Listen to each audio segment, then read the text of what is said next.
ভারতের নির্বাচনে ভোটার উপস্থিতি বাড়াতে যুক্তরাষ্ট্র থেকে কোটি কোটি ডলার পাঠানো হয়েছে বলে যে তথ্য এসেছে তা নিয়ে উদ্বেগ প্রকাশ করেছেন ভারতের পররাষ্ট্রমন্ত্রী এস জয়শঙ্কর। এর আগে প্রথমবারের মতো এ বিষয়ে উদ্বেগ প্রকাশ করেন যুক্তরাষ্ট্রের প্রেসিডেন্ট ডোনাল্ড ট্রাম্পও। তিনি জানান, সাবেক প্রেসিডেন্ট জো বাইডেনের প্রশাসন থেকে ভারতে ভোটার টার্নআউট বাড়ানোর জন্য $21 মিলিয়ন বরাদ্দ করা হয়েছিল। ভারতীয় সংবাদ মাধ্যম এনডিটিভির প্রতিবেদনে বলা হয়, 22 ফেব্রুয়ারি দিল্লি বিশ্ববিদ্যালয়ের সাহিত্য উৎসবে বক্তব্য রাখেন এস জয়শঙ্কর। এ সময় তিনি বলেন, আপনার নিরাপত্তা হুমকির মুখে পড়তে পারে, এমনকি আপনি যদি ঘরেও থাকেন, কারণ আপনার চিন্তাভাবনা, প্রভাব, বর্ণনা, মনোবল, ন্যায়ান্যায়ের অনুভূতি এই সব কিছুই প্রভাবিত হয় আপনার ফোন, আপনি প্রতিদিন যা পড়েন এবং যে ছবি আপনি দেখেন তার দ্বারা। তিনি আরও বলেন, ট্রাম্প প্রশাসনের কিছু লোক যে তথ্য প্রকাশ করেছে তা অবশ্যই উদ্বেগজনক। এটি ইঙ্গিত দেয় যে কিছু কর্মকাণ্ড একটি নির্দিষ্ট উদ্দেশ্য নিয়ে পরিচালিত হচ্ছে, কোনো বর্ণনা বা দৃষ্টিভঙ্গি চাপিয়ে দেওয়ার জন্য। সরকার হিসেবে আমরা বিষয়টি খতিয়ে দেখছি, কারণ এ ধরনের সংস্থার রিপোর্ট দেওয়ার বাধ্যবাধকতা রয়েছে। আমার ধারণা শিগগিরই সত্য বেরিয়ে আসবে।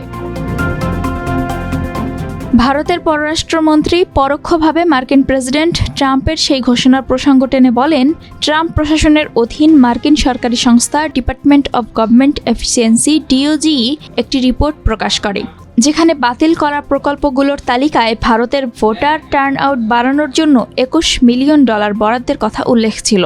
জয়শঙ্কর বলেন, আমি পড়লাম যে অমুক ব্যক্তি USAIDর সঙ্গে কাজ করেছে বা করছে।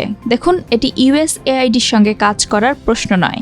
USAID ভারতে কাজ করার অনুমতি পেয়েছে, বছরের পর বছর তারা এখানে কাজ করছে, কিন্তু ওদের কাজ করতে দেওয়া হয়েছিল সরল বিশ্বাসে, ভালো কিছু করার জন্য।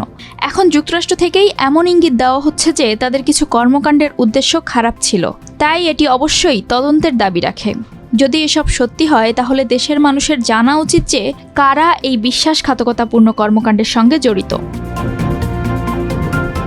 পররাষ্ট্রমন্ত্রী এস জয়শঙ্করের এই মন্তব্য এমন এক সময়ে এলো যখন বিজেপি দাবি করছে যে ভারতের নির্বাচনে প্রভাব বিস্তারের জন্য মার্কিন যুক্তরাষ্ট্র থেকে আসা $21 বিলিয়ন এবং কথিত কিকব্যাক নিয়ে তদন্ত হওয়া উচিত। বিজেপি অভিযোগ করেছে যে এই অর্থ ভারতীয় প্রশাসনের ডিপ স্টেট সদস্যদের সহায়তা করতে ব্যবহার করা হয়েছে।